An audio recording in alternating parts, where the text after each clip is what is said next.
य इह सततं तं भजे रामकृष्णं तं भजे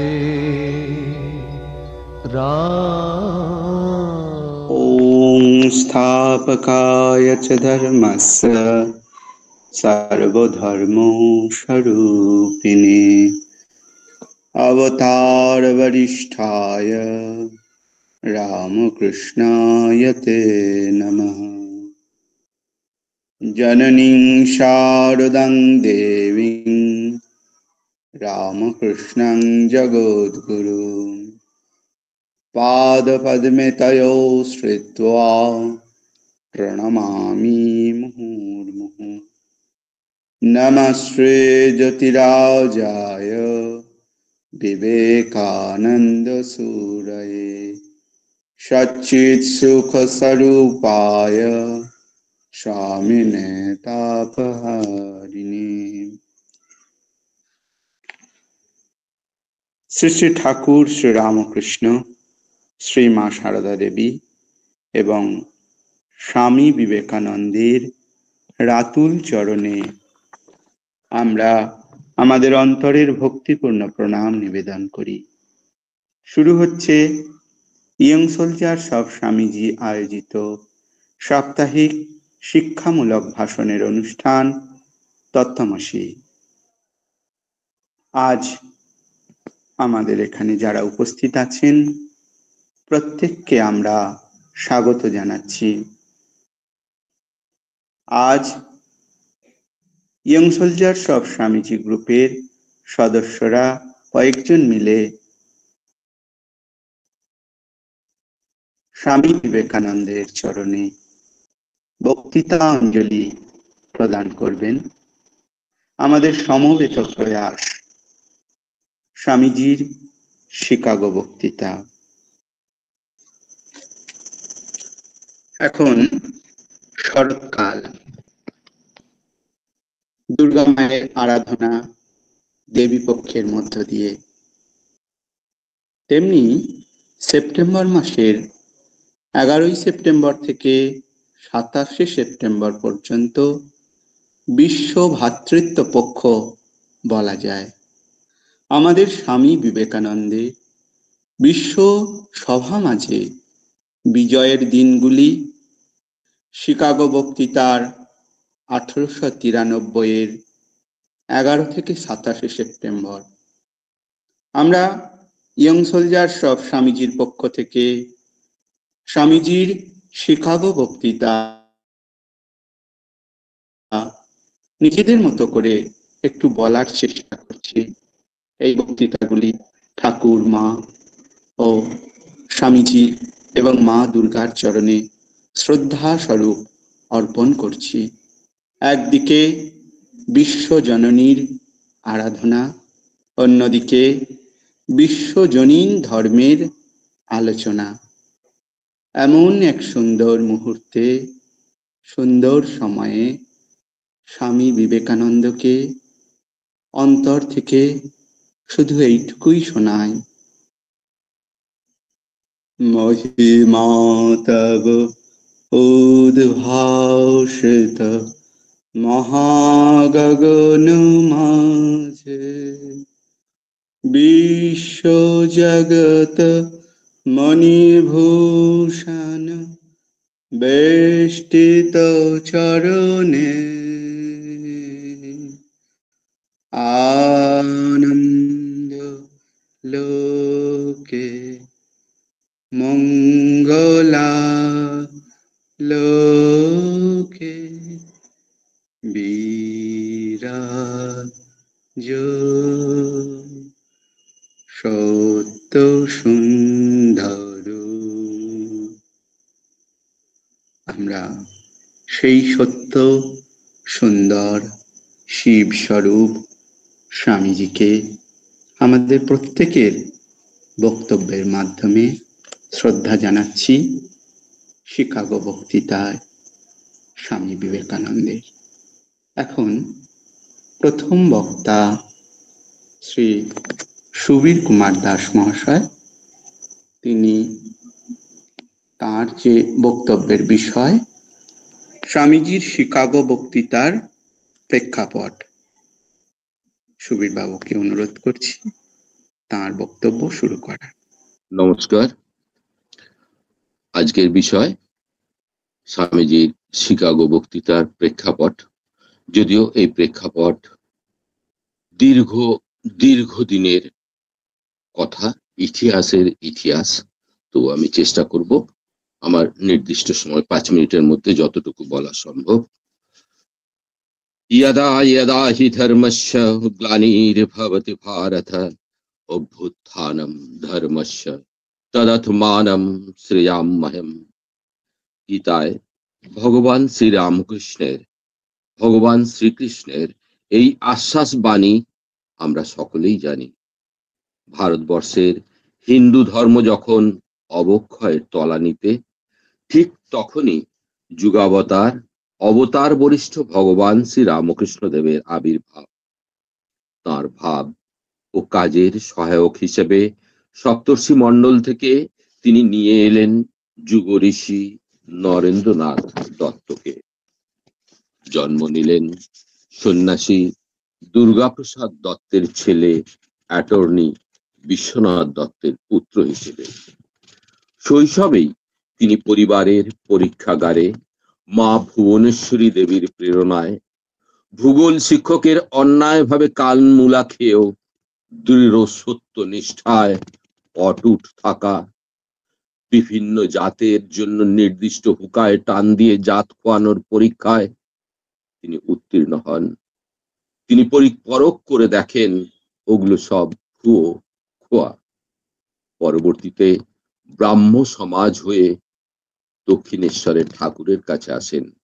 তিল তিল করে ঠাকুর নরেনকে ভবিষ্যতে তার কাজের জন্য তৈরি করেন।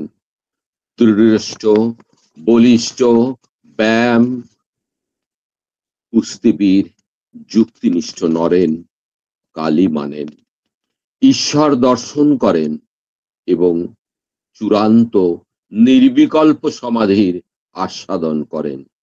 কিন্তু ঠাকুর নরেনকে দিয়ে তার ভাব প্রচারের জন্য কাজ করাবেন বলে চাপরাস দেন।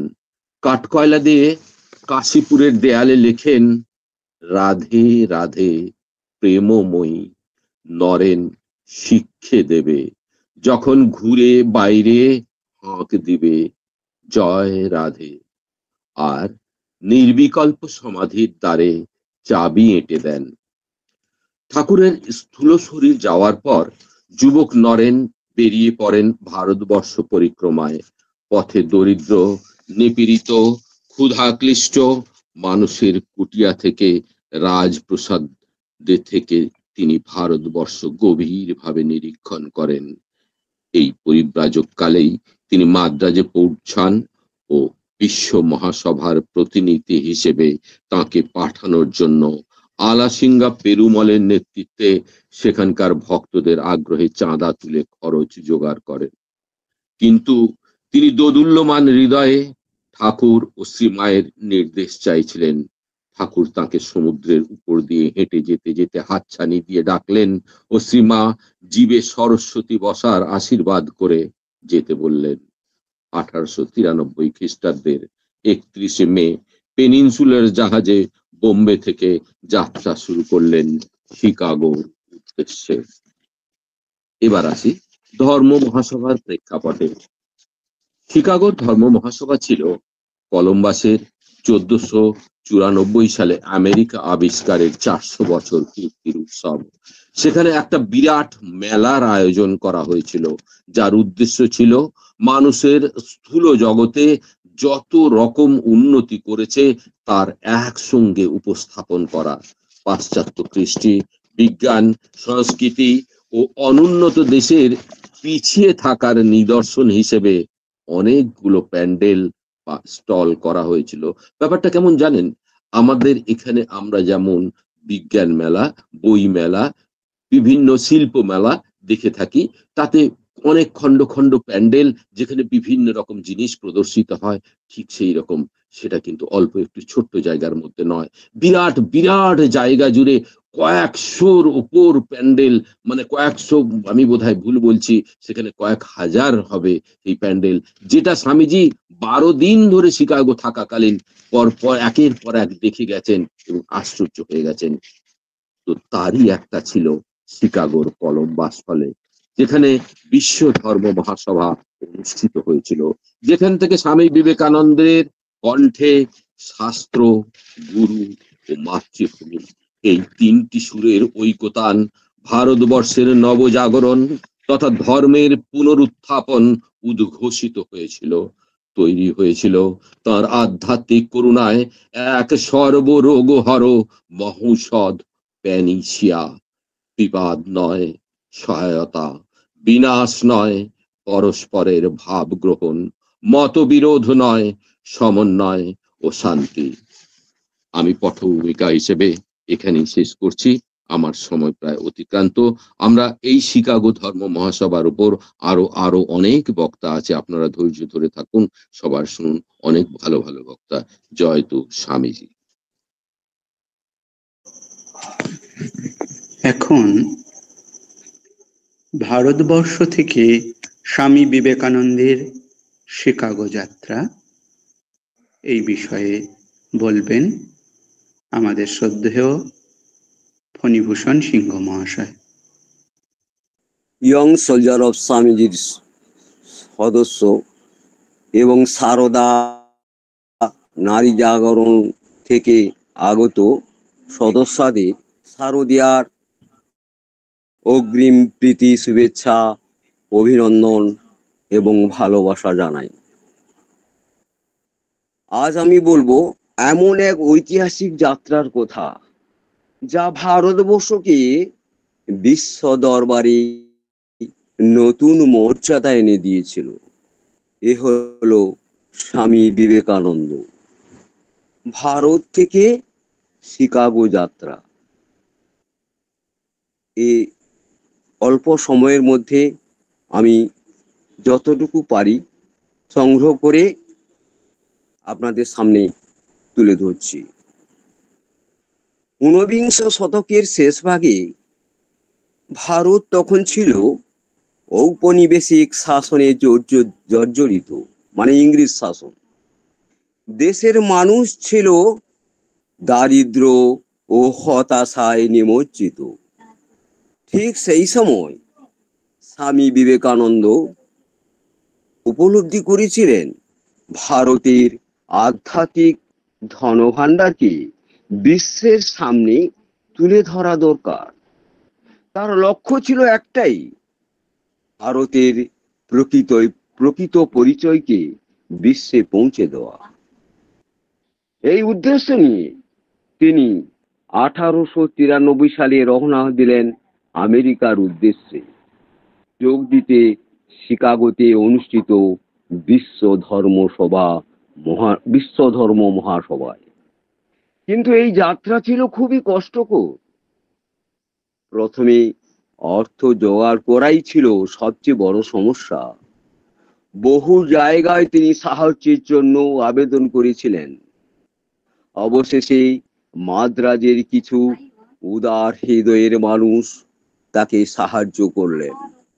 এইভাবেই তিনি 31শে মে 1893 সালে বোম্বে বন্দর থেকে যাত্রা শুরু করেন, বর্তমান মুম্বাই যেকে বলা হচ্ছে। সমুদ্র পথে তিনি প্রথমে জাপান গেলেন, তারপরে গেলেন চীন, তারপর হংকং, এর মতো বহু স্থানে গেছেন। প্রতিটি জায়গায় তিনি মানুষের সংস্কৃতি, আচরণ এবং জীবনযাত্রা গভীরভাবে পর্যবেক্ষণ করেন। তারপর তিনি পৌঁছান কানাডা হয়ে আমেরিকায়। কিন্তু শিকাগো পৌঁছেও তার সামনে এলো নতুন সমস্যা। তাকে বলল, বিশ্ব ধর্ম মহাসভায় অংশ নিতে হলে প্রমাণ দিতে হবে যে তিনি কোন ধর্মীয় প্রতিষ্ঠানের প্রতিনিধি করছেন। অথচ তার কাছে সে ধরনের সরকারি কাগজপত্র ছিল না। আবার সময়ও ফুরিয়ে এসেছিল। এই সময় তিনি চলে গেলেন বোস্টনে। সেখানে এক অধ্যাপক তার প্রতিভা ও আধ্যাত্মিক জ্ঞান দেখে মুগ্ধ হয়ে তাকে সাহায্য করলেন। তাদের সুপারিশেই তিনি পুনরায় শিকাগোতে ফিরে এলেন এবং অবশেষে সেই মহাসভায় অংশগ্রহণের সুযোগ পান। এই যাত্রাপথে স্বামীজি বহু প্রতিকূলতা সহ্য করেছিলেন। অভাব, অনিশ্চয়তা, একাকিত্ব, কিন্তু কিন্তু তিনি কখনো ভেঙে পড়েননি, কারণ তিনি বিশ্বাস করতেন এ শুধু তার নিজের যাত্রা নয়, এ ছিল সমগ্র ভারতের যাত্রা। অবশেষে 1893 সালে 11ই সেপ্টেম্বর তিনি দাঁড়ালেন সেই বিশ্বমঞ্চে এবং তার প্রথম কথাই ইতিহাস তৈরি করলো, sisters and brothers of America. শিকাগোর সেই বক্তৃতা তো পরের কাহিনী, কিন্তু মনে রাখতে হবে, যদি তার সেই দুঃসাহসিক যাত্রা না হতো, তবে আজ আমরা এত গর্ব নিয়ে সেই বক্তৃতার কথা বলতে পারতাম না। শেষেই আমি বলবো, স্বামী বিবেকানন্দের ভারত থেকে আমেরিকা যাত্রা কেবল এক সন্ন্যাসীর বিদেশ যাত্রা নয়, বরং ছিল সমগ্র ভারতের আত্মমর্যাদার যাত্রা। জয় ঠাকুর, জয় মা, জয় স্বামীজি। হ্যাঁ, এখন ধর্মসভায় যোগদানের পূর্বে শিকাগোয় স্বামীজির সমস্যা ও সমাধান এই বিষয়ে বলবেন রামপ্রসাদ সাহা মহাশয়। শুভ সন্ধ্যা। উপস্থিত সকলকে শ্রদ্ধা, নমস্কার, শুভেচ্ছা এবং ঠাকুর মা, স্বামীজি এবং গুরুদেবের চরণে প্রণাম জানিয়ে আমি স্বামীজি শিকাগো ধর্ম মহাসভায় যোগদানের পূর্বে যে সমস্ত সমস্যার সম্মুখীন হয়েছিলেন এবং সেই সমস্যা কিভাবে উত্তীর্ণ হয়েছিলেন সে সম্বন্ধে একটু আলোচনা করার চেষ্টা করছি। স্বামীজি ভারতবর্ষ থেকে ওই মাদ্রাজের কিছু যুবকের উৎসাহে এবং যদি সম্ভব হয় ভিডিওটা অন করবেন। আমি এমন জায়গায় আছি আর ভিডিও ফোন করা যাবে না, আমি সেই জন্য দুঃখিত। ঠিক আছে। তো যাই হোক, সেখানে ওই চেন্নাইয়ের কিছু তৎকালীন মাদ্রাজের কিছু উৎসাহী যুবকের পরামর্শে এবং বলা যেতে পারে ভগবানের একটা নির্দেশ পেয়েছিলেন, সেই নির্দেশ অনুযায়ী ওই ধর্ম মহাসভার উদ্দেশ্যে 31শে মে যাত্রা শুরু করেন এবং 30শে জুলাই সেখানে পৌঁছেছিলেন। কিন্তু সেখানে পৌঁছে তিনি দেখলেন যে তখনও পর্যন্ত প্রায় 1 মাস বাকি আছে, কিন্তু সেখানে যে একটা পরিচয়পত্র লাগে সেই পরিচয়পত্রও নেই, এবং পরিচয়পত্রের যে ওখানে সেটা তো নেই, আবার যেটা পরিচয়পত্রের জন্য যে সময় সেই সময়টাও অতিক্রম হয়ে গেছে। তাহলে তিনি, এবং সেখানে থাকা খাওয়ার খরচও খুবই বেশি, সেই জন্য তিনি কিছু বন্ধুর পরামর্শে ওই শিকাগো থেকে ন্যূনতম বা অপেক্ষাকৃত কম ব্যয় সেই বস্টনের উদ্দেশ্যে যাত্রা করেন এবং সেটা যাত্রার সময় তিনি বেশ কয়েকজনের সাথে পরিচয় হয়। তার মধ্যে একজনের নাম শ্রীমতী ক্যাথেরিন অ্যাবট স্যানবর্ন বা সংক্ষেপে কেট। তিনি তার সাথে পরিচয় হওয়ার পর তিনি তাকে তার খামার বাড়িতে থাকা খাওয়ার ব্যবস্থা করে দেন এবং ওই সময়ই তিনি স্বামীজিকে নিয়ে বিভিন্ন সেমিনার বা বক্তৃতার ব্যবস্থা করেন, যার ফলে সেই রকমই বক্তৃতা করার সময় বা ওই কেটের সাহায্যে অধ্যাপক ডাক্তার জন রাইটের সাথে তার সাক্ষাৎ হয় এবং সেই জন রাইট তাকে পরামর্শ দেন এবং একটি তার বিভিন্ন রকম বক্তৃতা শুনে যখন শুনলেন যে তার কাছে কোনো পরিচয়পত্র নেই, তখন তিনি বললেন যে যার জ্ঞান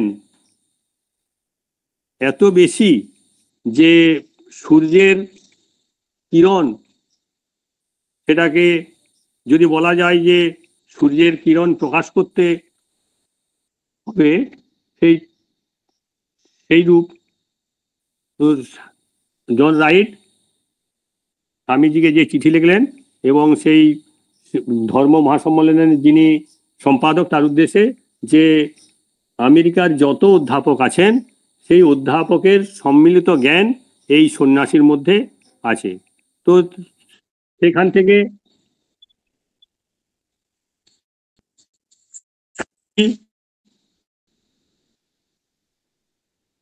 ওই চিঠি নিয়ে 9-11 রাত্রে শিকাগোতে ফিরে আসেন এবং সেখানে এসে আসার পথে তার একজন সাথে পরিচয় হয়। তিনি তাকে সমস্ত কিছু হোটেল আর ঠিক করে দেওয়ার কথা বলেছিলেন, কিন্তু ট্রেন থেকে নেমে সেই ভিড়ের মধ্যে তিনি সব ভুলে মানে স্বামীজিকে ছেড়ে চলে যান। স্বামীজি বিপদে পড়েন, কোথায় হোটেল, কি ব্যাপার। তিনি সেখানে ওই রাত্রে ওই প্রচণ্ড ঠান্ডাতে ওই একটা কাঠের বাক্স পেয়ে তার মধ্যে রাত্রি কাটান এবং সকালবেলায় উঠে তিনি খাবার নেই, কি করবেন। আর ওখানে যখন ভিক্ষা করতে যান তখন দেখছেন যে কেউ ভিক্ষা দিতে যাচ্ছে না। তারপর সেখানে মিসেস হেলের বাড়ির সামনে বসে পড়েন এবং মিসেস হেল তাকে বাড়িতে ডেকে নিয়ে যান এবং তাকে থাকা খাওয়ার ব্যবস্থা করে দেন এবং পরবর্তীকালে ওই ধর্ম মহাসভায় নিয়ে যান এবং পরিচয়পত্র দেখানোর সাথে সাথে তিনি সেখানে মানে প্রবেশের সুযোগ পান। তো তিনি যখন বিভিন্ন বিপদে পড়েছেন তখন দেখেছেন যে ভগবান যেন তাকে হাত ধরে নিয়ে যাচ্ছেন ওখান থেকে। সেই জন্য ওখান থেকে ফিরে যখন তিনি মাদ্রাজে ফিরে এসেছিলেন, মাদ্রাজের যুবকরা তাকে কাঁধে নিয়ে যখন স্বামীজির নামে জয়ধ্বনি করছিলেন তখন স্বামীজি বলেছিলেন যে আমার নামে নয়, যদি জয়ধ্বনি করতে হয় তাহলে ঠাকুরের নামেই জয়ধ্বনি করতে হবে। কারণ তিনি যে সমস্ত বিপদের সম্মুখীন হয়েছিলেন একমাত্র ঠাকুরই তাকে রক্ষা করেছেন এবং সঠিক জায়গায় পৌঁছে দিয়েছেন। আমার বক্তব্য এখানেই শেষ করছি আমি। জয় মা, জয় ঠাকুর, জয় স্বামীজি। বেশ, এখন শিকাগো ধর্ম মহাসভায় স্বামী বিবেকানন্দের প্রথম বক্তৃতা, সেই 11 সেপ্টেম্বরের বক্তৃতা এখন বলবেন সে বিষয়ে অভয় কুমার দে মহাশয়। ওম নমঃ শ্রী জ্যোতিরাজায় বিবেকানন্দ সুরয়ে সত্যিত সুখ স্বরূপায় স্বামিনে তাভার দিব্যতেই পাদপদ্মে প্রণাম নিবেদন করে ইয়ং সোলজার অফ স্বামীজি এবং সারদা নারী জাগরণের সমস্ত ভক্তবৃন্দকে অভিনন্দন, প্রণাম, নমস্কার জানিয়ে আজকে শিকাগো ধর্ম মহাসভায় স্বামীজির প্রথম বক্তৃতা যেদিন হয়েছিল সেই দিনটির অর্থাৎ তারিখটি আমাদেরকে এক অন্য কারণে ভয়ও পাইয়ে দেয়। কিন্তু আমরা 9-11 নিউ ইয়র্কের জন্য নয়, শিকাগোর জন্য মনে রাখবো। ধ্বংসের জন্য নয়, বিশ্ব শান্তির জন্য মনে রাখবো। সন্ত্রাসের জন্য নয়, চিরন্তন সংস্কৃতির জন্য মনে রাখবো। এই অমরবাণী যা বিশ্ব শান্তি এবং হিন্দু ধর্মের চিরন্তন সংস্কৃতিকে পশ্চিমে পরিচিত করিয়েছিলেন, সেই বক্তৃতা হয়েছিল স্বামী বিবেকানন্দের মাধ্যমে। আর সেটিও হয়েছিল একই দিনে 11 সেপ্টেম্বর 1893 সালে। পুরো পশ্চিমকে ভারতের ভক্ত বানিয়ে দিয়েছিলেন, শুধু আমেরিকায় নয়। সেই প্রথম 5টি শব্দ যা শোনার সাথে সাথেই 7,000 মানুষ 1.5 মিনিট ধরে হাততালি দিয়েছিল, সেই বক্তৃতা যা আজও বিশ্বের অন্যতম শ্রেষ্ঠ বক্তৃতা হিসাবে গণ্য করা হয়। আমার কাছে 9-11 মানে ধ্বংস নয়, 9-11 মানে নরেন্দ্র। আর ভারতের সবার কাছেই 9-11 মানে হওয়া উচিত নরেন্দ্র। নরেন্দ্রনাথ দত্ত, যাকে সারা পৃথিবী স্বামী বিবেকানন্দ নামেছেন। আমাদের 9/11 মনে রাখা উচিত, কারণ সেই দিনে ভারতের এক তরুণ সন্ন্যাসী পাশ্চাত্যের সুট পড়া বিদ্বানদের খাটো প্রমাণ করেছিলেন। কারণ সেই দিনে ভারতের চিরন্তন সংস্কৃতি এক দূত ভারতকে আবার বিশ্বগুরু হিসাবে প্রতিষ্ঠা করিয়েছিলেন। 128 বছর আগে, তারিখ 11 সেপ্টেম্বর 1893, লেক মিশিগানের তীরে আমেরিকার শহরে শিকাগো বিশ্ব ধর্ম মহাসভায় বিশ্বের নানা ধর্মের প্রতিনিধি সেখানে, আর ভারতের পক্ষ থেকে ছিলেন এক তরুণ সন্ন্যাসী স্বামী বিবেকানন্দ। মঞ্চ ছিল ধর্মীয় আলোচনা করার জন্য, কিন্তু পাশ্চাত্যের সংস্কৃতি যেখানে অন্যকে ছোট করে নিজেকে বড় করে, সেখানে সুট পরা বিদ্বানেরা তাকে নিয়ে ঠাট্টা করছিল। তার পোশাক আলাদা, গঠন সাধারণ, কিন্তু মুখে দীপ্তি ছিল জ্ঞানের, অহংকার ছিল না। যারা ভারতকে তৃতীয় বিশ্বের দেশ, সাপের দেশ বলে কটাক্ষ করত, তারা মনে মনে হাসছিল, ভাবছিল এই সন্ন্যাসী কেমন করে প্রতিদ্বন্দ্বিতা করবে। কিন্তু স্বামীজি শান্তভাবে বসেছিলেন, মনোযোগ দিয়ে শুনছিলেন বিভিন্ন দেশের বক্তাদের কথা। সবার দাবি ছিল আমার ধর্ম শ্রেষ্ঠ। এরপর ঘোষিত হলো স্বামী বিবেকানন্দের নাম। তিনি উঠলেন, মঞ্চের দিকে হাঁটলেন। বয়স তখন মাত্র 30। মনে হচ্ছিল তার সঙ্গে ভারতের সহস্র বছরের ইতিহাস ও সংস্কৃতিও মঞ্চে পৌঁছল। সবাই অপেক্ষা করেছিল ভারত কি বলবে, কিন্তু তিনি মঞ্চে দাঁড়িয়ে চুপ করে রইলেন, শুধু চারিদিকে তাকাচ্ছিলেন। এরপর তিনি মুখ খুললেন, মাত্র 5টি শব্দ বললেন, যা আগামী 500 বছরের জন্য পশ্চিমের মাটিতে ভারতের বার্তা ছড়িয়ে দিল। সেই শব্দগুলি ছিল, sister and brothers of America. 7,000 মানুষ হঠাৎ দাঁড়িয়ে পড়ল, হাততালি চলল 2 মিনিট ধরে, যেন ঈশ্বরের কণ্ঠস্বর শোনা গেল। স্বামীজি তখনও কিছু বলেননি, অথচ সবাই মন্ত্রমুগ্ধ। সেই 5টি শব্দ এসেছিল শুধু তার মুখ থেকে নয়, বরং ভারতের চিরন্তন সংস্কৃতি থেকে। অয়ং নিজ পরবেতি গণনা লঘু চেতসাম উদার চরিতানাং তু বসুদেব কুটুম্বকম। অর্থাৎ এই আমার, ওই তোমার, এইভাবে ক্ষুদ্র চিত্তরা ভাবে, কিন্তু উদার চিত্তদের কাছে পুরো পৃথিবী পরিবার। পশ্চিমাদের কাছে এই যেন সাংস্কৃতিক ধাক্কা। অবাক হয়ে গেল, এক দূরের এক সন্ন্যাসী তাদের ভাই ও বোন বলে সম্বোধন করছে। এই একমাত্র ভারতীয় সংস্কৃতিই পারে। আমাদের কাছে সব সমান, গায়ের রং, জাতি, ধনী গরিব, প্রাণী পাখি, নদী পর্বত সবই আমাদের আত্মীয়। আমরা নদীকে মা বলে ডাকি, পাথরকেও পুজো করি। আমি ভারতবাসী, এদেশে জন্মেতে পেরে গর্ব করি। इतने ममता नदियों को भी जहाँ माता कह के बुलाते हैं, इतने आदर इंसान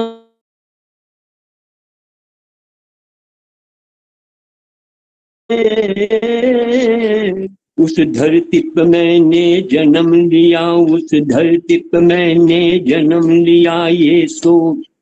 ये सोच के मैं इतराता हूँ, भारत का रहने वाला हूँ, भारत की बात सुनाता हूँ, है प्रीत जहाँ की रीत सदा। এরপর স্বামীজি বললেন, আমাদের উষ্ণ আন্তরিক অভ্যর্থনার জন্য আমি কৃতজ্ঞ। তিনি আরো বললেন, আমি গর্বিত যে আমি এমন ধর্মের অনুসারী যে ধর্ম পৃথিবীকে সহনশীলতা ও সর্বজনীন গ্রহণযোগ্যতা শিক্ষা দিয়েছে। তিনি ঋগ্বেদের মন্ত্র উদ্ধৃত করলেন, একং সদ্দীপ্রা বহুধা বদন্তি, অর্থাৎ সত্য এক, কিন্তু জ্ঞানীরা তাকে নানা নামে ডাকে। এটাই হিন্দু ধর্মের সার কথা। আমার ধর্ম সত্য, তোমারটাও সত্য। আমার সঠিক হতে তোমার ভুল হওয়া প্রয়োজন নেই। পরদিন মার্কিন সংবাদপত্রগুলো স্বামী বিবেকানন্দের প্রশংসায় ভরে গেল। নিউ ইয়র্ক হেরাল্ড লিখলো, ধর্ম মহাসভার শ্রেষ্ঠ বক্তা ছিলেন Swami Vivekananda. New York post লিখলো, অনেক বক্তৃতা ভালো ছিল, কিন্তু সেই হিন্দু সন্ন্যাসের কথার সাথে কেউ পাল্লা দিতে পারেনি। পশ্চিমারা বুঝলো, ভারতের মেধা ও চিরন্তন জ্ঞানের সঙ্গে বিশ্বের কেউ পাল্লা দিতে পারবে না। কিন্তু দুঃখের বিষয়, হয়তো আমরা ভারতীয়রাই এখনো বুঝিনি, আমরা আজও বিদেশি জিনিসকেই বেশি মূল্য দিই। অথচ আমাদের প্রকৃত নায়ক হওয়া উচিত স্বামী বিবেকানন্দ। সুভাষচন্দ্র বসু বলেছিলেন, যদি স্বামী বিবেকানন্দ আজ বেঁচে থাকতেন, আমি তার চরণে বসতাম। রবীন্দ্রনাথ ঠাকুর বলেছিলেন, ভারতকে জানতে চাইলে স্বামী বিবেকানন্দ পড়ো। মহাত্মা গান্ধী বলেছিলেন, স্বামী বিবেকানন্দ পড়ার পর ভারতের প্রতি আমার ভক্তি 1000 গুণ বেড়ে গেছে। আরো বহু বিপ্লবী যাদের ব্রিটিশরা বন্দী করেছিল, তাদের কাছে পাওয়া যেত স্বামীজির ছবি বা লেখা। এটাই তার প্রভাব। এমনকি পশ্চিমা পণ্ডিতরাও বলেছেন একজন স্বামী বিবেকানন্দের জ্ঞান আমাদের সব আমেরিকান অধ্যাপকের জ্ঞান একত্র করার থেকেও বেশি। আমাদের বুঝতে হবে হিন্দু ধর্ম মানে সমগ্র মানব জাতিকে আপন করা। আমরা সাপকে পর্যন্ত দুধ খাওয়াই, আক্রমণ না করলে তাকে মারি না। আমরা শিখেছি বিজয় মানে সন্ত্রাস নয়, বিজয় মানে সত্য ধর্মের জয়। জয় ভারত, জয় ভারতী, জয় স্বামীজি, জয় মা, জয় ঠাকুর শ্রী রামকৃষ্ণ। বেশ, খুব সুন্দর। এখন স্বামীজির বক্তৃতা ভাতৃভাব এবং আরো একটি বক্তৃতা খ্রিস্টানগণ ভারতের জন্য কি করতে পারেন, এই দুটি ছোট বক্তৃতা বিষয় নিয়ে বলবেন পূর্ণশশী হালদার মহাশয়। সমস্ত সদস্য এবং সদস্যাকে আমার আন্তরিক শুভেচ্ছা, যথাযোগ্য স্থানে প্রণাম, ভালোবাসা। আজকে যেটুকু দেয়া হয়েছে 5 মিনিটের মধ্যেই সমাপ্ত হবে, সেইটুকু চেষ্টা করব। স্বামীজি 15ই সেপ্টেম্বরে ভাষণে যখন অধিবেশনে উপস্থিত ছিলেন, তখন ভিন্ন ভিন্ন ধর্মাবলম্বী যারা প্রতিনিধি নিজেদের মধ্যে স্ব স্ব ধর্ম শ্রেষ্ঠত্ব প্রতিপাদনের জন্য এমন বাক বিতণ্ডায় জড়িয়ে পড়েন যে শেষে বাধ্য হয়ে স্বামীজি বলেন, আমি একটা গল্প বলব। সেই গল্পটা সবারই জানা। বলেন, দেখুন, এই একটা কুয়োর মধ্যে একটা ব্যাঙ ছিল। সে সেই কুয়োটাকেই সে তার জগৎ বলে মনে করত। সেখানে একটা সমুদ্র থেকে যখন ব্যাঙ এলো, তখন সে জিজ্ঞাসা করলো, তুমি কোথা থেকে আসছো? ওই সমুদ্র থেকে।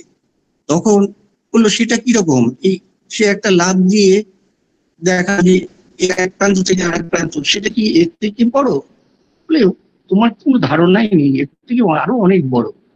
তখন এইরকম কয়েকবার বলার পরে সে তখন বললো যে এ নিশ্চিত মিথ্যেবাদী, একে এখান থেকে বার করে দাও। স্বামীজি তা করে বলছেন যে এই যে আমাদের সংকীর্ণ ভাব, এই সংকীর্ণ ভাব থেকেই আমরা পরস্পরের মধ্যে দ্বন্দ্বে লিপ্ত হই। এই সংকীর্ণতা যদি আমরা দূর করতে পারি, তাহলে প্রতিটি ধর্মের মধ্যে সত্য আছে, সেই সত্যকে আমরা গ্রহণ করতে পারব। স্বামীজি তারপরে বলছেন যে এই হিন্দুরা তাদের এক গর্তের মধ্যে, কুয়োর মধ্যে আছে। খ্রিস্টান, মুসলিম, তারাও ওইরকম নিজেদের নিজেদের মধ্যে আছে এবং সেইটাকেই তাদের জগৎ বলে মনে করছে। এবং এই যারা এই অধিবেশনের যারা আহ্বায়ক, তারা যে সুযোগ আজ দিয়েছেন, তাতে এই সমস্ত ধর্মের যে বদ্ধতা আছে, সেই বেড়াজালকে ভেঙে দেওয়ার একটা সুযোগ এখানে আছে। আমরা যেন সেই সংকীর্ণতা ভেঙে দিয়ে সবার ধর্মের যে উচ্চ ভাব আছে, যে সত্য আছে, সেটা যেন আমরা গ্রহণ করি। এরপরে 20 তারিখে একটা সংক্ষিপ্ত বক্তৃতা স্বামীজি রাখেন। আমাদের ভাবতে অবাক লাগে, একজন 30 বছর বয়সে যুবক, পরাধীন ভারতের যুবক, খ্রিস্টিয়ান দেশের মাটিতে দাঁড়িয়ে 5,000 থেকে 7,000 শ্রোতার সম্মুখে তাদের সমালোচনা করছেন বীর দর্পে। তার আগেই বলে দিচ্ছেন, আমি যদি খ্রিস্টানদের একটু সমালোচনা করি, তারা যেন সেটা শোনার ধৈর্য রাখে। উনি বলছেন যে আমাদের ভারতবর্ষের পৌত্তলিক আত্মাদের মুক্তির জন্য তোমরা মিশনারি পাঠাও, কিন্তু ভারতবর্ষে যখন দুর্ভিক্ষ, মহামারী, এইগুলোতে হাজার হাজার মানুষ প্রাণ দিয়েছে, অনাহারে বুভুক্ষায়। তখন খ্রিস্টান মিশনারিজরা কি করেছে? তারা গির্জা তৈরি করেছে, তাদেরকে ঈশ্বরের কথা শোনাচ্ছে। বলছি, যাদের অন্ন দেওয়ার দরকার ছিল সেখানে তাদের মুখের অন্ন না দিয়ে তাদেরকে ঈশ্বরের কথা, ধর্মের কথা শোনানো মানবাত্মার এক মান অপমান।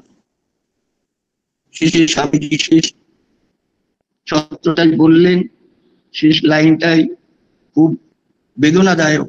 স্বামীজি বলছেন, আমি আমার অনাহার ক্লিষ্ট ভারতবাসীর জন্য বিদেশে এসেছিলাম অর্থ সংগ্রহ করতে, কিন্তু আজ আমি বুঝতে পারছি খ্রিস্টান দেশে অখ্রিস্টানদের জন্য সাহায্য প্রার্থনা করা কত দুঃসাধ্য কাজ।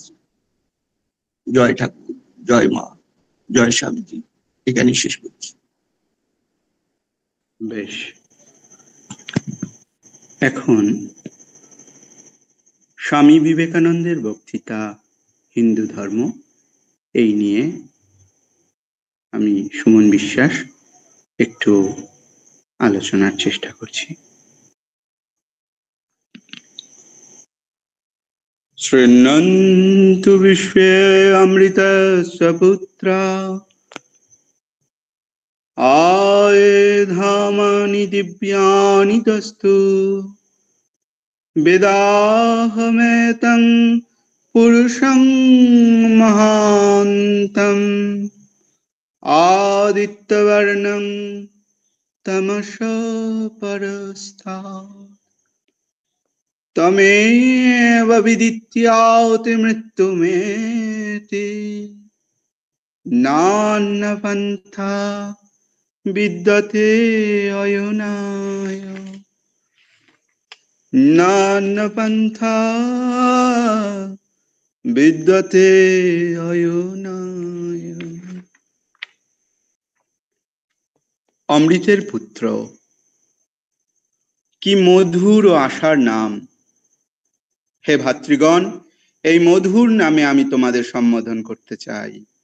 তোমরা অমৃতের অধিকারী। হিন্দুগণ তোমাদিগকে পাপী বলিতে চান না। তোমরা ঈশ্বরের সন্তান, অমৃতের অধিকারী, পবিত্র ও পূর্ণ মর্তভূমির দেবতা। তোমরা পাপী। মানুষকে পাপী বলাই এক মহাপাপ। মানবের যথার্থ স্বরূপের উপর ইহা মিথ্যা কলঙ্ক আরোপ। ওঠো, এসো, সিংহ স্বরূপ হইয়া তোমরা নিজেদের মেষ তুল্য মনে করিতেছ। ভ্রম জ্ঞান দূর করিয়া দাও। তোমরা অমর আত্মা, মুক্ত আত্মা, চির আনন্দময়। তোমরা জড় নও, তোমরা দেহ নও। জড় তোমাদের দাস, তোমরা জড়ের দাস নও। এই কথাগুলি স্বামী বিবেকানন্দ শিকাগো ধর্ম মহাসভার 19 সেপ্টেম্বর 1893 হিন্দু ধর্ম বক্তৃতায় বলেছিলেন, এবং এটি ছিল একমাত্র তাঁর লিখিত বক্তৃতা। ভগিনী নিবেদিতা স্বামী বিবেকানন্দ বাণী ও রচনায় ভূমিকা অংশে বলছেন, ধর্ম মহাসভায় স্বামীজির বক্তৃতা সম্বন্ধে বলা যাইতে পারে, যখন তিনি বক্তৃতা আরম্ভ করিলেন তখন তাহার বিষয়বস্তু ছিল হিন্দুদের ধর্মভাব সমূহ, কিন্তু যখন তিনি শেষ করিলেন তখন হিন্দু ধর্ম নতুন রূপ লাভ করিয়াছে। আমরা বলতে পারি তা বিশ্বজনীন ধর্মে রূপ লাভ করেছে। এখন সেই হিন্দু ধর্ম সম্বন্ধে কিছুটা আলোচনার চেষ্টা করছি। বেদই হিন্দু ধর্মের মূল। বিভিন্ন সময়ে ভারতের বিভিন্ন মত সম্প্রদায়ের সৃষ্টি হলেও এই বৈচিত্র্যময় ভাবরাজি, তার সমষ্টিগত ভাব হচ্ছে হিন্দু ধর্ম। সর্বোৎকৃষ্ট বেদান্ত জ্ঞান থেকে নিম্ন স্তরের মূর্তি পূজা ও আনুষঙ্গিক নানাবিধ পৌরাণিক গল্প পর্যন্ত, এমনকি বৌদ্ধদের অজ্ঞেয়বাদ, জৈনদের নিরীশ্বরবাদ, হিন্দু ধর্মে এগুলোর প্রত্যেকটিরই স্থান আছে। মানুষের প্রকৃত স্বরূপ সে আত্মা, অনাদি, অমর, পূর্ণ, অনন্ত। পরমাত্মার স্বরূপ কি না, তিনি সর্বব্যাপী, শুদ্ধ, নিরাকার, সর্বশক্তিমান, সকলের উপর তার করুণার ভাব। তাই তাকেই আমরা বলতে পারি তমেব মাতা চ পিতা তমেব, তমেব বন্ধুশ্চ সখা তমেব, তমেব বিদ্যা দ্রবিণং তমেব, তমেব সর্বং মম দেব দেব। ভগবান শ্রীকৃষ্ণ আমাদের শুদ্ধ প্রেম সম্পর্কে নির্দেশ দেন। তিনি বলেন, সংসারে থাকতে হবে পদ্মপত্রের মতো। পদ্মপত্র যেমন জলে থাকলেও তার গায়ে জল লাগে না। আর ঈশ্বরকে ভালোবাসতে হবে। কিরকম? ইহলোক ও পরলোকের পুরস্কারের প্রত্যাশায় ঈশ্বরকে ভালোবাসা ভালো, কিন্তু ভালোবাসার জন্যই তাকে ভালোবাসা আরো ভালো। তাই তো এই প্রার্থনা, প্রভু আমি তোমার নিকট ধন, সন্তান বা বিদ্যা চাই না। যদি তোমার ইচ্ছা হয় আমি শত বিপদের মধ্য দিয়ে যাব, কিন্তু আমার শুধু এই প্রার্থনা পূর্ণ করো। কোনো পুরস্কারের আশা নয়, নিঃস্বার্থভাবে শুধু ভালোবাসার জন্যই যেন তোমাকে ভালোবাসতে পারি। আমি কোনো কিছুর জন্য প্রার্থনা করি না। আমি শুধু ভগবানের কাছে বলি যে আমি কিছুই তোমার কাছে চাই না। তার যেখানে ইচ্ছা তিনি আমাকে সেখানেই রাখুন। সর্ব অবস্থাতেই আমি তাকে ভালোবাসবো। আমি ভালোবাসার জন্য ভালোবাসবো। আমি ভালোবাসা ব্যবসা করি না। এই রূপ হচ্ছে হিন্দু ধর্মের ঈশ্বরের প্রতি অন্তরের প্রার্থনা। হিন্দু ধর্মে সকল মানুষ মনে করেন তার প্রকৃত স্বরূপ আত্মা। হিন্দু কেবল মতবাদ ও শাস্ত্র বিচার নিয়ে থাকে না। ইন্দ্রিয়ানুভূতির পারে অতীন্দ্রিয় বলে যদি কিছু থাকে, হিন্দু তার সাক্ষাৎ করতে চায়। যদি তার মধ্যে আত্মা বলে কিছু থাকে যা আদৌ জড় নয়, যদি করুণাময় বিশ্বব্যাপী পরমাত্মা থাকে, হিন্দু সোজা তার কাছে যাবে, অবশ্যই তাকে দর্শন করবে। বিশ্বাস নয়, উপলব্ধি। Religion is realisation. ঈশ্বর সম্বন্ধে সর্বোৎকৃষ্ট প্রমাণ দিতে গিয়ে জ্ঞানী হিন্দু বলেন, আমি আত্মাকে দর্শন করেছি, আমি ঈশ্বরকে দর্শন করেছি। পবিত্র শুদ্ধ হৃদয়ে ঈশ্বরের প্রকাশ হয়। অপরোক্ষ অনুভূতি তার মূল মন্ত্র। শুধু বিশ্বাস নয়, আদর্শ স্বরূপ হয়ে যাওয়াই ধর্ম। এরপর স্বামীজি বলছেন যে বাহ্য পূজা বা মূর্তি পূজা প্রথম অবস্থায় কিছুটা উন্নতি হয়, এরপরে হয় মানসিক প্রার্থনা, এবং তারও পরবর্তী স্তর হলো ঈশ্বরের সাক্ষাৎ করা। সেটাই হচ্ছে উচ্চতম অবস্থা। এই সাকার উপাসনা থেকে নিরাকার সাধনায় এই প্রত্যেকটি স্তরই কিন্তু ঈশ্বর আরাধনার এক একটি ধাপ। তারা শুরু করে সাকার থেকে এবং পৌঁছে যায় নির্গুণ নিরাকারে। এবং এমন একটি বিষয় যে কেউ কাউকে নিন্দে করে না। যিনি সাকারে উন্নীত হয়েছেন তিনি কখনোই, যিনি নিরাকারে উন্নীত হয়েছেন তিনি কখনোই সাকারের প্রতি নিন্দা করেন না। আবার যারা সাকার উপাসনা করেন তারা কিন্তু নিরাকার উপাসনাকারীদেরকেও নিন্দা করেন না, তারা একই মনে করেন, কারণ প্রত্যেকেই সেই একই ঈশ্বরকে ভিন্ন ভিন্ন ভাবে আরাধনা করছেন। যার যেমন ভাব তার তেমন লাভ। হিন্দু দৃষ্টিতে মানুষ ভ্রম হইতে সত্যে গমন করে না, পরন্তু সত্য থেকে সত্যে, নিম্নতর সত্য থেকে উচ্চতর সত্যে উপনীত হচ্ছে। হিন্দুর নিকট নিম্নতম জড় উপাসনা থেকে বেদান্তের অদ্বৈতবাদ পর্যন্ত সাধনার অর্থ অসীমকে ধরিবার উপলব্ধি। তার জন্য মানব আত্মার নানা রকম প্রচেষ্টা। অন্য সকল ধর্মের যেমন সাকার চিহ্ন বা প্রতীক সাধনা থাকে, তেমনি হিন্দু যেমন মূর্তি পূজা করেন, তা কিন্তু পুতুল পূজা নয়।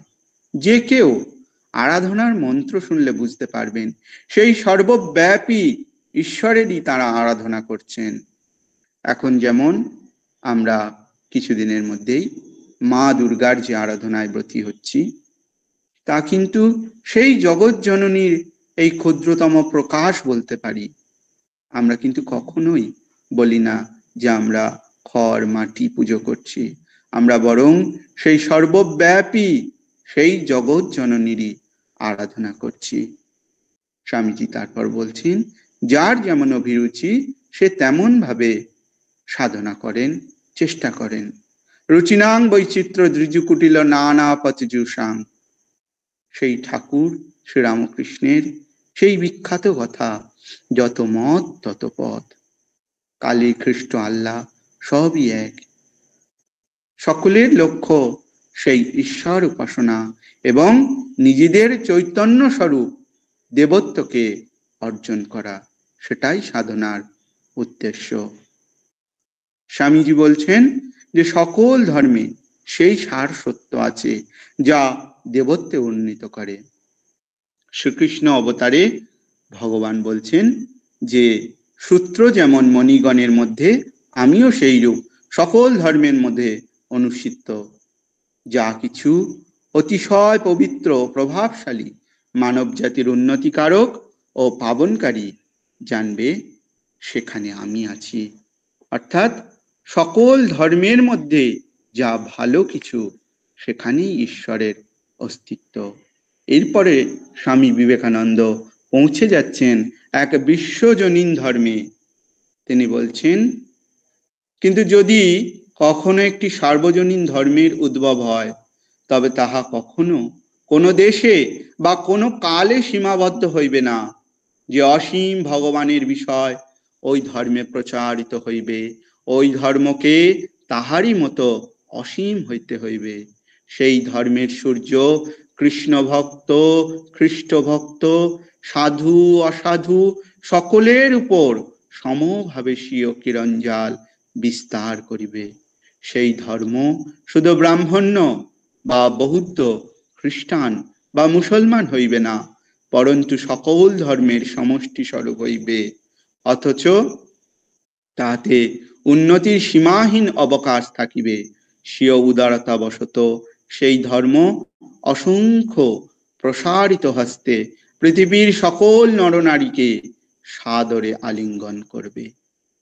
পশুতুল্য অতিহীন বর্বর মানুষ থেকে শুরু করে হৃদয় ও মস্তিষ্কের গুণরাশির জন্য যারা সমগ্র মানব জাতির ঊর্ধ্বে স্থান পেয়েছেন, সমাজ যাহাদিগকে সাধারণ মানুষ বলতে সাহস না করিয়া সশ্রদ্ধ সভয় দৃষ্টিতে দেখেন, সেই সকল শ্রেষ্ঠ মানব পর্যন্ত সকলকেই স্বীয় অঙ্কে স্থান দেবেন। এই যে বিশ্বজনীন যে ধর্মে স্বামীজি উন্নীত হইলেন, সেই ধর্মের কথায় তিনি বিশ্ব মহাসভায় তিনি বলছেন যে সকলকেই তার উপাসনা যে ধর্ম সেটি যেমন মানবে, তার সাথে সাথে অন্য ধর্মের প্রতি শ্রদ্ধা জ্ঞাপন করবে। শুধু তাই নয়, অন্য ধর্মের যা ভালো গুণ সেটিও তার নিজের মধ্যে নেবে, এবং সেটাই হবে বিশ্বজনীন আগামী পৃথিবীর শ্রেষ্ঠ ধর্ম। এবং সেই ধর্মর সূচনা হয়েছে ভারতবর্ষে, এবং সেই ধর্মের প্রকাশ হচ্ছে এই শিকাগো ধর্ম মহাসভায়। এইখানেই হিন্দু ধর্ম বিষয়ক বক্তৃতা স্বামীজি শেষ করেন, এবং এটি আমরা জানি একমাত্র প্রামাণিক একটি বক্তব্য যে হিন্দু ধর্ম কি, তার মূল বিষয়গুলো কি, সেটি কিন্তু স্বামী বিবেকানন্দের এই বক্তৃতার মধ্যে পাওয়া যায়। আমরা যারা হিন্দু তারা প্রত্যেকেই কিন্তু গর্ব অনুভব করি স্বামীজির এই হিন্দু ধর্ম বক্তৃতায়, এবং তা শুধু হিন্দু ধর্ম থেকে শুরু হলেও শেষ হয়েছিল বিশ্বজনীন সর্বজনীন সকল ধর্মের সমন্বয় রূপে। এই পর্যন্তই আমার বক্তব্য।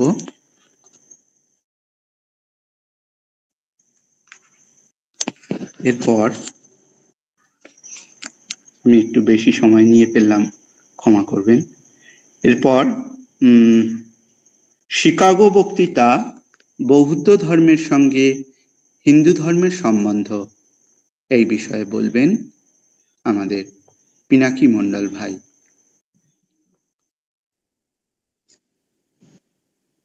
নমস্কার সকলকে, সশ্রদ্ধ প্রণাম এবং শ্রদ্ধা জানাই। তো আজকের স্বামীজি যে ভাষণটি দিয়েছিলেন বৌদ্ধ ধর্মের সহিত হিন্দু ধর্মের সম্বন্ধ, 1893 খ্রিস্টাব্দের 26শে সেপ্টেম্বর ষোড়শ অধিবেশনে, সেই দিনে তিনি প্রথমেই মঞ্চে ভূমিষ্ঠ হয়ে তিনি ঘোষণা করলেন যে আমি বৌদ্ধ নই, তবে একভাবে দেখলে আমি কিন্তু বৌদ্ধ। কেন তিনি বললেন এই কথাটা? তিনি বললেন যেখানে চীন, জাপান, সিংহল প্রভৃতি দেশ গৌতম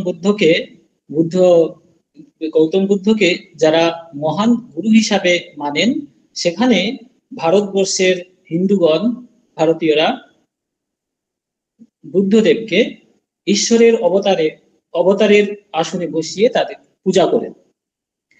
তার জন্য তিনি বলছেন, যেহেতু আমি বুদ্ধদেবকে পূজা করি ঈশ্বরের অবতারে হিসাবে, তাই আমি এই মঞ্চে বৌদ্ধ ধর্মের সমালোচনা করতে পারবো না। কিন্তু যদি কিছু বলতে হয় বৌদ্ধ ধর্মের সঙ্গে তার কোনো হিন্দু ধর্মের যে সম্বন্ধ, তাহলে আমাকে বলতে হবে ইহুদিদের সঙ্গে যেরকম খ্রিস্টান ধর্মের যে সম্বন্ধ ছিল, ঠিক সেই রকম বৌদ্ধদের সঙ্গে হিন্দুদের সে একটু সম্পর্ক মিল আছে বর্তমান বৌদ্ধ ধর্মের সঙ্গে। কেন বললেন? তিনি বলছেন যে যীশু খ্রিস্ট ছিলেন একজন ইহুদি এবং তাকে ঠিকভাবে বুঝতে পারেননি তার ইহুদি সম্প্রদায়, তাকে সেই জন্য তাকে পরিত্যাগ করেছিলেন, এমনকি তাকে ক্রুশবিদ্ধ করে তাকে হত্যা করেছিলেন। ঠিক সেই রকম ভাবে তার যে উত্তরসূরি, যার শিষ্যগণ বৌদ্ধ ধর্মের, তারা ঠিক যীশু খ্রিস্ট বুদ্ধদেবকে ঠিক বুঝতে পারেননি। কিন্তু একদিক থেকে দেখতে গেলে কিন্তু বিভেদ আছে। কোথায় সেই বিভেদ? সেই বিভেদটা হচ্ছে ভারতীয় হিন্দুগণ তারা যীশু খ্রিস্ট বৌদ্ধ ধর্মের প্রতিষ্ঠাতা বুদ্ধদেবকে ঈশ্বরের অবতার হিসাবে পূজা করে থাকেন। এখানেই হচ্ছে তার তফাৎ। কিন্তু একটা জিনিস যে হিন্দুরা বিশ্বাস করেন যে বুদ্ধ ধর্মের প্রতিষ্ঠাতা এবং যীশু খ্রিস্ট তারা দুজনেই এসেছেন পূর্ণ করতে, কোনো ধ্বংস করতে আসেনি। বুদ্ধদেবের হৃদয় এতটাই উদার ছিল যে তিনি তার লুকানো বেদের সত্যগুলিকে বার করে সমগ্র পৃথিবীর লোকের কল্যাণের জন্য তিনি ছড়িয়ে দিয়েছিলেন।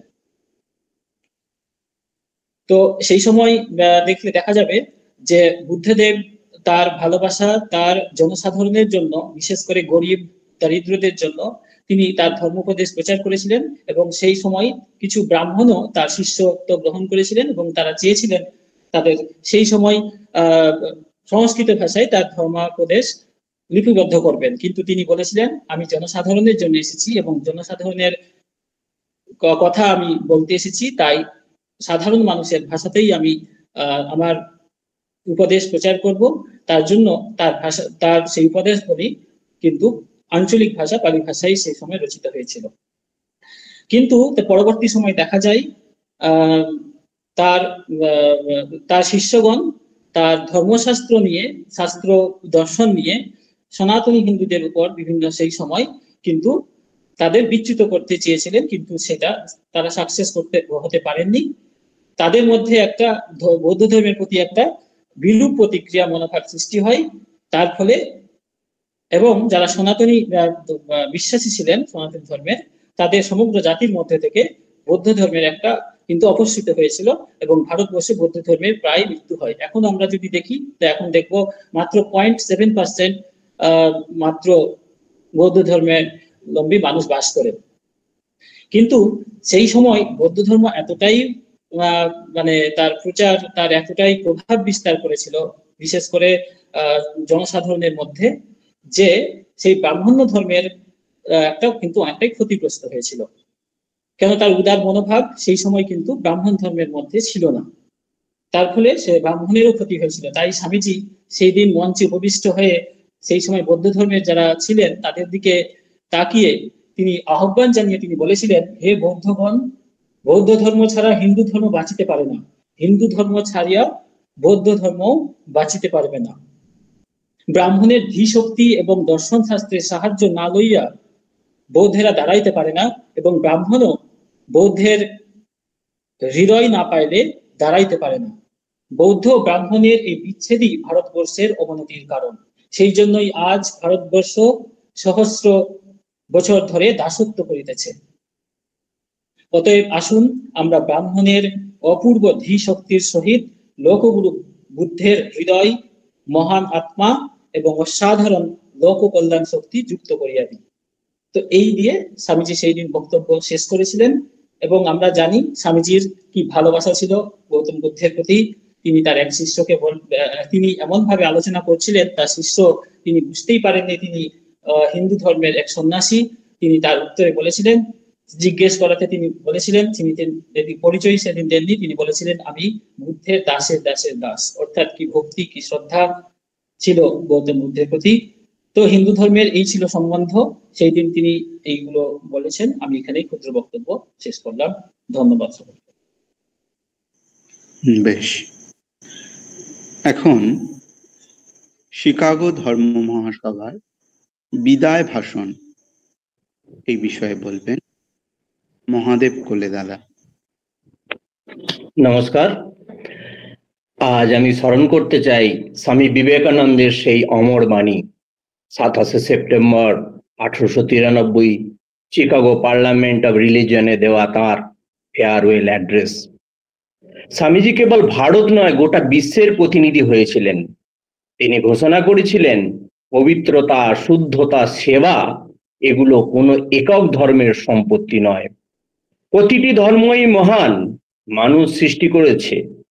প্রতিটি ধর্মই সত্যের দিকে এগিয়ে চলা একটি নদী, এবং সব নদী মিলিত হয় সেই এক মহাসমুদ্রে, the ocean of truth. Swami Vivekananda তার শিকাগো ভাষণে আমাদের সতর্ক করেছিলেন, সাম্প্রদায়িকতা, গোঁড়ামি আর ধর্মান্ধতা যুগ যুগ ধরে এই সুন্দর পৃথিবীকে গ্রাস করেছে। তার রক্ত দিয়ে পৃথিবীকে ভিজিয়েছে, সভ্যতা ধ্বংস করেছে, জাতিকে হতাশার গহ্বরে ফেলে দিয়েছে। কিন্তু বিবেকানন্দ কেবল বিপদের কথাই বলেননি, তিনি আশা জাগিয়েছিলেন। তিনি স্বপ্ন দেখিয়েছিলেন সব ধর্ম, হিন্দু, খ্রিস্টান, মুসলিম, বুদ্ধিস্ট, জিউ, পার্সি সবাই একে অপরকে সম্মান দেবে, মিলেমিশে একসাথে গড়বে শান্তি ও ঐক্যের পৃথিবী। এ ছিল স্বামীজির কণ্ঠে শ্রী রামকৃষ্ণের দেবের সেই সার্বজনীন সত্য, যত মত তত পথ। আজ আমরা এমন এক পৃথিবীতে দাঁড়িয়ে আছি যেখানে ধর্মীয় ঐক্য ও শান্তি আগের যে কোনো সময়ের তুলনায় অনেক বেশি প্রয়োজন। গাজা ইসরায়েল সংঘাত আমাদের শেখায় কিভাবে একই ভূমি, যা তিনটি মহাধর্মের কাছে সমানভাবে পবিত্র, বিভেদের কারণ হয়ে দাঁড়াতে পারে। জেরুজালেম শহর ইহুদাইদের জন্য প্রমিসড ল্যান্ড, মানে ঈশ্বর আব্রাহামের বংশধর এই ভূমি প্রতিশ্রুতি দিয়েছিলেন হিব্রু বাইবেল অনুযায়ী। এখানেই ছিল মহান সলোমনের মন্দির। জিউস চান জেরুজালেম তাদের রাজধানী হিসেবে স্বীকৃতি হোক। জেরুজালেম সেই শহর যেখানে যিশু প্রচার করেছিলেন, ক্রুশবিদ্ধ করেছিলেন এবং পুনরুত্থান ঘটেছিল। জেরুজালেম মুসলমানদের কাছে মক্কা ও মদিনার পর তৃতীয় পবিত্র স্থান। এখানে অবস্থিত আল আকসা মসজিদ, যা ডোম অব দ্য রকের উপর অবস্থিত, যেখান থেকে মহানবী হজরত মোহাম্মদ স্বর্গযাত্রা করেছিলেন বলে বিশ্বাস করা হয়। মুসলিম চান ইস্ট জেরুজালেম হোক ভবিষ্যৎ প্যালেস্টাইন রাষ্ট্রের রাজধানী। আজ গাজা ও ইসরায়েল পরিস্থিতি দেখলে আমরা বুঝতে পারি স্বামীজির সেই সতর্কবাণী আজও কত সত্য। যদি মানুষ অহং, রাজনীতি, সংকীর্ণতা ছেড়ে বৃহৎ দৃষ্টিভঙ্গি গ্রহণ করে, তবে এই জেরুজালেমের ভূমি হবে শান্তির ও ঐক্যের প্রতীক, রক্তপাতের নয়। আজ রামকৃষ্ণ ও বিবেকানন্দের আদর্শে আমরা অঙ্গীকার করি, স্বামীজির দৃঢ় কণ্ঠে আজ আবার উচ্চারিত হোক, আমরা সংকীর্ণতায় নয় সার্বজনীনতায় বিশ্বাস করব, আমরা বিভাজনে নয় ভ্রাতৃত্বে আস্থা রাখবো, যেখানে সমগ্র বিশ্ব মানবতার এক বাগান হয়ে উঠবে, যেখানে সবাই ভ্রাতা ও ভগিনীর মতো বাস করবে। জয় ঠাকুর, জয় মা, জয় স্বামী। বেশ, এখন পাশ্চাত্যে স্বামীজি চিকাগো ভাষণের প্রভাব বিষয়ে বক্তব্য রাখবেন শিবব্রত দাস মহাশয়। নমস্কার। প্রথমে দিব্যত্রয়ীর সাধুপদে আমার সশ্রদ্ধ প্রণাম। এখানে উপস্থিত বয়োজ্যেষ্ঠদের আমার প্রণাম এবং বয়োকনিষ্ঠদের আমার শ্রদ্ধা এবং ভালোবাসা। আমি বিবেকানন্দের 1993 খ্রিস্টাব্দের 11 সেপ্টেম্বরে শিকাগো অনুষ্ঠিত ধর্মসভায় যে বক্তৃতা দিয়েছিলেন, এতক্ষণ ধরে তার বিভিন্ন দিক নিয়ে আলোচনা হয়েছে। কি বক্তৃতা হয়েছিল সেই সম্বন্ধে বিস্তর আলোচনা আমরা আজও করলাম, এর আগে আমাদের প্রত্যেক দিন আলোচিত হয়েছে। আজকে আমার যে বিষয়টি সেটি হলো যে এর প্রভাব কিভাবে পড়েছিল প্রাচ্য এবং পাশ্চাত্যে।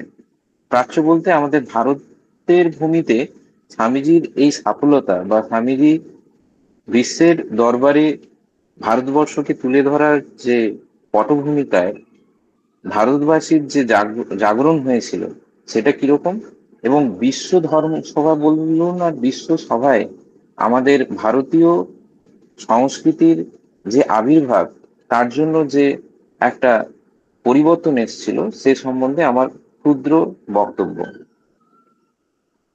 প্রথমে বলি, পাশ্চাত্যে যে সময়ে স্বামী বিবেকানন্দের আবির্ভাব হচ্ছে, তখন আমরা দেখতে পাচ্ছি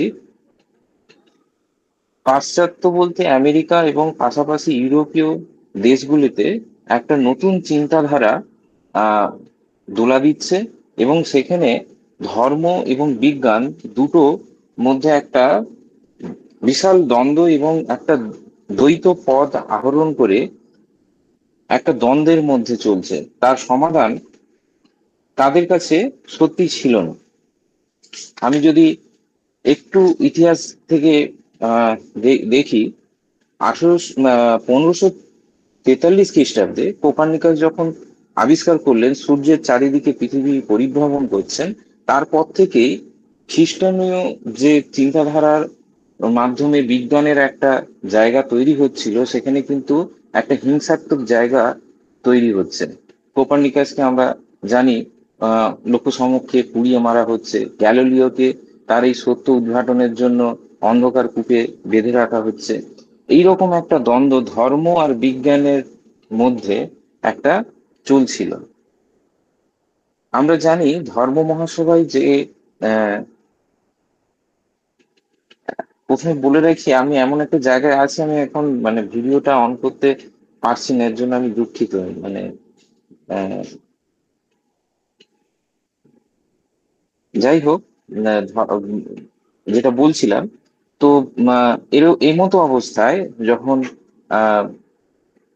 ধর্ম মহাসভা আয়োজিত হয়েছিল, এখানে শিল্প ও বিজ্ঞানের অদ্ভুত সমন্বয় দেখা দিয়েছিল, এবং স্বামী বিবেকানন্দ প্রত্যেক জায়গাতে সব মিলিয়ে 12টি বক্তৃতা দিয়েছিলেন এবং সেই 12টি বক্তৃতার একটি মাত্র মানে লিখিত বক্তৃতা ছিল, যেটা কিছুক্ষণ আগে সুমনদা পড়লেন, এবং বোঝাই গেল তিনি ধর্ম সম্বন্ধে বা বিশ্ব ভ্রাতৃত্ব সম্বন্ধে কতটা গভীর, শুধু গভীর নয়, মানুষের ভেতরের যে বিবেককে জাগরণ করেছিল।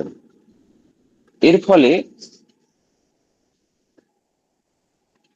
পাশ্চাত্যের যে যারা নবযুগের সূচনা করছিল, আমি যদি নাম ধরেই বলি, William James, Edward Carpenter, Max Muller, Canon H Haweis, Moncure Conway, Canon Wilberforce, এই ধরনের বিভিন্ন দার্শনিক ওনার সংস্পর্শে আসছেন এবং তাদের চিন্তাধারার মধ্যে একটা আমূল পরিবর্তন আমরা দেখতে পাচ্ছি। এর ফলে পাশ্চাত্য জগতে তার গ্রহণীয়তা এবং ভারতীয় যে সংস্কৃতির যে একটা ভুল ধারণা এতদিন ধরে সকলের মনে ইংরেজ বা বিদেশি শক্তিরা চালু রেখেছিল, সেটার সম্বন্ধে একটা দৃষ্টিভঙ্গি এই আবির্ভাবের পর থেকে পরিবর্তন হতে শুরু করে। এবং আমরা দেখতে পাচ্ছি বিদেশিরা ভারতীয় ওই বিভিন্ন সংস্কৃতি নিয়ে বিভিন্নভাবে ইন্টারেস্টেড হয়ে ওঠে বা এই আকর্ষণে ভারতীয় সংস্কৃতিকে নিয়ে নতুন ভাবে ভাবতে শুরু করে। এর পাশাপাশি আরেকটা জিনিস আমরা দেখব যে ভারতবর্ষে দীর্ঘকাল বিভিন্ন অপজাতি বা অন্য জাতির দ্বারা আমরা পদদলিত হতে হতে আমাদের ভেতর থেকে আত্মবিশ্বাস হারিয়ে ফেলছিলাম। আমরা ভুলেই গিয়েছিলাম যে আমাদের একটা গৌরবজ্জ্বল অতীত আছে, আমরা সেই ঋষির পুত্র, আমরা এক টাইমে একটা সময় বিশ্বের সর্বোচ্চ স্থান দখল করেছিলাম। শিক্ষা, বিজ্ঞান, জ্যোতির্বিজ্ঞান, বিভিন্ন দিক থেকে আমাদের একটা উজ্জ্বল অতীত ছিল। সেখান থেকে আমরা অনেকটাই পিছিয়ে ছিলাম এবং ভারতে স্বামীজির আবির্ভাব এর আগে আগে দুটো মন্বন্তর, মানে 76-এর মন্বন্তর হয়েছিল, তারপরে আবার একটা মন্বন্তর চলছিল। এইরকম একটা অবস্থায় ভারতীয় যুবকরা নিজেদের আত্মবিশ্বাস হারাচ্ছিল। স্বামীজির আবির্ভাব একটা নাটকীয় হলেও এটা সকলের মধ্যে একটা নতুন উদ্দীপনা আনে এবং স্বামীজি নিজে বলেছেন যে 1000 বছরের যে অজগর সাপ যেন আস্তে আস্তে প্রাণ পাচ্ছে এবং সেটা আবার নতুন করে বিশ্বকে ভাসিয়ে দেওয়ার মতো জায়গায় পৌঁছচ্ছে। স্বামীজির বাণীতে বা 11ই সেপ্টেম্বরে যে স্বাগত ভাষণ দিয়েছিল, সেখানে কোথাও মানে অন্যকে অপদস্থ করা বা অন্যকে ছোট করে নিজের ধর্মকে বড় করা, এরকম বাণী, এরকম জায়গা কোথাও তৈরি হয়নি। বরং হয়েছিল যে আমার ধর্মটাও যেমন ধর্ম, তোমার ধর্মটাও ধর্ম, দুটোরই সহাবস্থান দরকার এবং দুটোর থেকেই যে সব উঁচু উঁচু ভাব মানুষকে গ্রহণ করে মানুষের ভেতরে সেই মানবতা বোধ, মানুষের যে উচ্চতম আদর্শ, সেই আদর্শে উপনীত হতে হবে। সেটা বিজ্ঞান হোক বা সেটা ধর্ম হোক, এই সমাধান তারপরে হয়ে গিয়েছিল। শেষ দিনের যে বক্তৃতা হয়েছিল, সেই বক্তৃতার শেষ যে বাণী দিয়ে আমি শেষ করব, বিবাদ নয় সহতা, বিনাশ নয় পরস্পরের ভাবগ্রহণ, মতবিরোধ নয় সমন্বয় ও শান্তি। সুতরাং আমাদের মতবাদ আলাদা হতেই পারে, আমাদের দৃষ্টিভঙ্গি আলাদা হতেই পারে। বর্তমান যুগে আমরা যখন দাঁড়িয়ে আমাদের নিজেদের ভাবধারা বিভিন্নভাবে দেখতে পাচ্ছি, একটা বিশৃঙ্খল অবস্থা তৈরি হচ্ছে, সেখানে দাঁড়িয়ে স্বামী বিবেকানন্দের এই ভাবধারার একটা বড় গুরুত্ব হচ্ছে যে এই সমন্বয়ের বাণী সকলের মধ্যে ছড়িয়ে পড়ে এবং যুবকরা আবার জেগে উঠুক, সেই যুবকরা যারা পৃথিবী ভাবধারা পর্যন্ত বদলে দিতে পারবে। ধন্যবাদ, আমি এইটুকুনি বলেই শেষ করছি। বেশ, আজকের তত্ত্বমসী অনুষ্ঠানে শেষ বক্তৃতা বর্তমান বিশ্বের প্রেক্ষাপটে শান্তি প্রতিষ্ঠায় শিকাগো বক্তৃতা, এই বিষয়ে বলবেন আমাদের সকলের শ্রদ্ধেয় মঙ্গল কুমার পুরকাইত মহাশয়। বর্তমান বিশ্ব হিংসায় উন্মত্ত হয়ে আছে। আমরা একে অন্যের সঙ্গে ধর্মীয় বিবাদে প্রতিনিয়ত যুক্ত হয়ে পড়ছে। এমতো অবস্থায় আমাদের কি করণীয় সেটাই আমাদের ভাবতে হবে। এখন আওয়াজটা ঠিক শোনা যাচ্ছে কি? হ্যালো, আগের থেকে ভালো। আচ্ছা, ঠিক আছে। হিংসায় উন্মত্ত পৃথ্বী, নিত্য নিঠুর দ্বন্দ্ব। আমরা বিশ্বের যে ধর্মীয় যুদ্ধ বা হানাহানি টানাটানি তার মধ্যে বিচরণ করছি আমরা এক অবক্ষয়ী যুগের মধ্য দিয়ে, যেখানে হিংসা, দাঙ্গা, হানাহানি, জিজ্ঞাসা বৃত্তিতে বদ্ধপরিকর হয়ে এগিয়ে চলছে। তাই ভাইয়ের বুকে ছুরি মেরে দিচ্ছে, রক্তপাত ঘটাচ্ছে, একে অন্যকে মানুষকে মারছে। তাই রবীন্দ্রনাথ বলেছেন, সে লড়াই ঈশ্বরের বিরুদ্ধে লড়াই, যে লড়াইয়ে ভাইকে মারে ভাই। ধর্মের নামে মোহ এসে যারে ঘরে, অন্ধ সেজন মারে আর শুধু মরে। আমরা সেই ধর্মান্ধ মানুষদের কাছে বিবেকানন্দের বাণী পৌঁছে দেব। বিবেকানন্দ যেমন বলেছিলেন যে বিবাদ নয় সহায়তা, বিনাশ নয় পরস্পরের ভাব গ্রহণ, মতবিরোধ নয় সমন্বয় ও শান্তি, এটাই বর্তমান বিশ্ব সমস্যার সমাধানের একমাত্র পথ বা উপায়। তাই পৃথিবীর বিভিন্ন দেশে বিভিন্ন ধর্মের শাখা প্রশাখা আছে। তার মধ্য দিয়ে আমরা দেখতে পাই মানুষ ধর্মের সার সত্যটাকে বাদ দিয়ে অসার অর্থাৎ ধর্মীয় আচরণটাকে, সংস্কারটাকে ধর্ম বলে মনে করে এবং তা নিয়ে একে অন্যের সাথে বিবাদ ঘটায়। কিন্তু বিবেকানন্দ এই চিকাগো ভাষণের মধ্য দিয়ে বিশ্বের সর্বকালের মানুষদের জানালেন, তৎকালীন মানুষদের তো বটেই, সর্বকালের মানুষদের জানালেন সবার মধ্যে ঈশ্বর আছে, সবাই অমৃতের সন্তান, সবাই সেই ব্রহ্মকে যদি উপলব্ধি করতে পারে তাহলে তিনিও তার অন্তরের দেবতাকে, ঈশ্বরকে বা আল্লাহকে বা যিশুকে তিনি জানতে পারবেন, চিনতে পারবেন, নিজেকে জানতে পারবেন। এ কথা কে বলে? হিন্দু ধর্মই এটা স্বীকার করে এবং মান্যতা দেয় এবং সকলের কাছে সগর্বে সেই মহিমার কথা প্রকাশ করে। যে ধর্ম ছিল কিছু মানুষের একচ্ছত্র সম্পদ, তারা মনে করেন আমার ধর্ম ভালো, অন্যের ধর্ম, সবার ধর্ম খারাপ, আমি ভালো, অন্যেরা সবাই খারাপ মন্দ, তাই আমার ধর্মকে গ্রহণ করো, অন্যের ধর্মকে, অন্য ধর্মকে ত্যাগ করো। এই যে ধর্মের নামে যে হানাহানি, আগ্রাসন, এটা বন্ধ হওয়ার উপায় বা পথ তৈরি হলো। তিনি বললেন সকল ধর্মের সার সত্য একই, সব ধর্মের মানুষের মধ্যে ঈশ্বরকে জাগানোর অনেক উপায় আছে, পথ আছে, কথা আছে। আমরা যদি সেটা মেনে চলি তাহলে ঈশ্বরকে লাভ করতে পারবো, যিশুকে লাভ করতে পারবো এবং আমরা হযরত মুহাম্মদ বা আল্লাহকে লাভ করতে পারবো।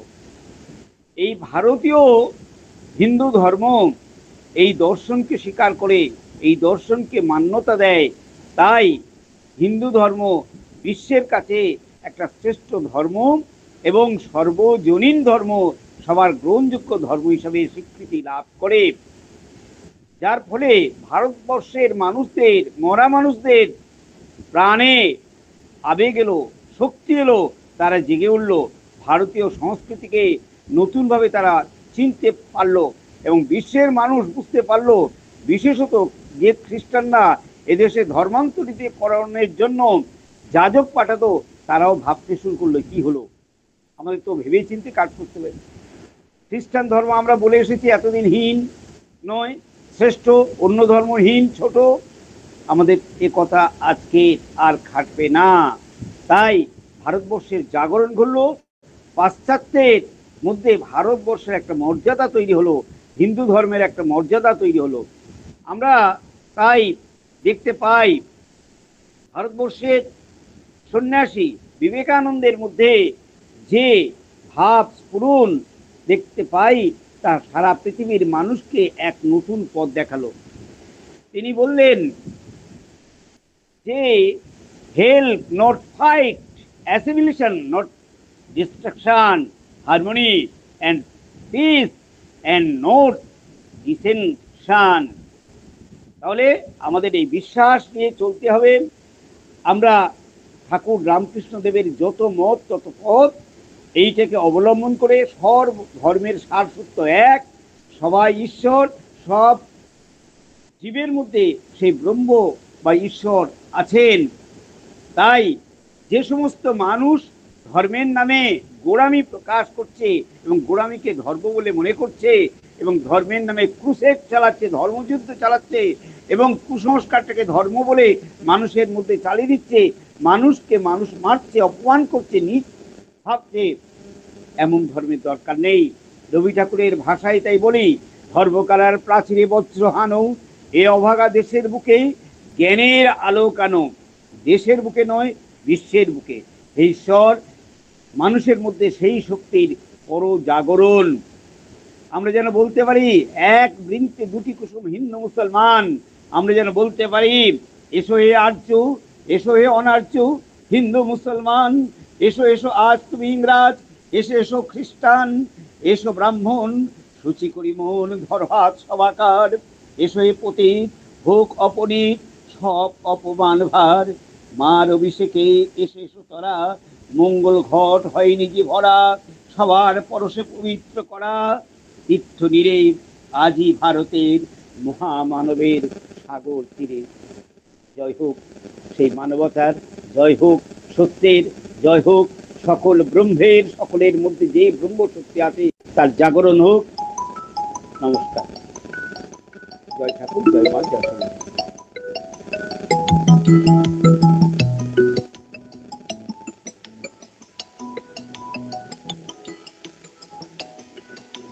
অপূর্ব সুন্দর। মঙ্গলবাবু মিউট করে দিন। অপূর্ব সুন্দর আলোচনা এবং সমাপ্তি ভাষণ। আমাদের এখানেই যে বক্তব্য বিষয়গুলি ছিল সেগুলি শেষ হলো। আমরা শ্রদ্ধা জানালাম স্বামীজির শিকাগো বক্তৃতা বিষয়ে। এখন সমাপ্তি সঙ্গীতের পথে এগোবো এবং শেষ করব। শ্রী অভয় কুমার দেব মহাশয় আজকের এই পূর্ণ অনুষ্ঠানের সমাপ্তি সঙ্গীত এবং জয়দান করবেন। স্বদেশ বিদেশ উছলে উঠিছে তোমার নবীন তন্ত, আকাশ পাতা দুনিয়া তুলিছে তোমার মোহন মন্ত্র।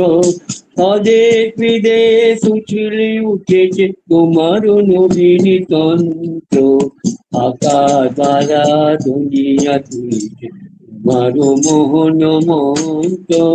নন্দিত ধরা মন্দির মাঝে ধর্মের শ্রকগন্ধ, মোদের বিবেকানন্দ তুমি গো বিশ্ব বিবেকানন্দ, মোদের বিবেকানন্দ তুমি গো বিশ্ব বিবেকানন্দ। জ্ঞানের গরিমা গৌরব গান ভারত মর্মবাণী, পাশ্চাত্যে বেদান্ত কথা তুমি বিজয় হানি স্নিগ্ধ ভাবের শক্তি মাধুরী মুগ্ধ নূতন ছন্দ মোদের বিবেকানন্দ তুমি গো বিশ্ব বিবেকানন্দ শিকাগো সঙ্গে সঙ্গীত তব শীর্ষে উঠিল ভাসি শুনিল বিশ্ব শুনিল নিশ্চ শুনিল প্রাসাদবাসী সৃজিলে শ্রীমঠ কুঞ্জ কুটির তীর্থ মুখরানন্দ মোদের বিবেকানন্দ তুমি গো বিশ্ব বিবেকানন্দ মোদের বিবেকানন্দ তুমি গো বিশ্ব বিবেকানন্দ মোদের বিবেকানন্দ তুমি গো বিশ্ব বিবেকানন্দ।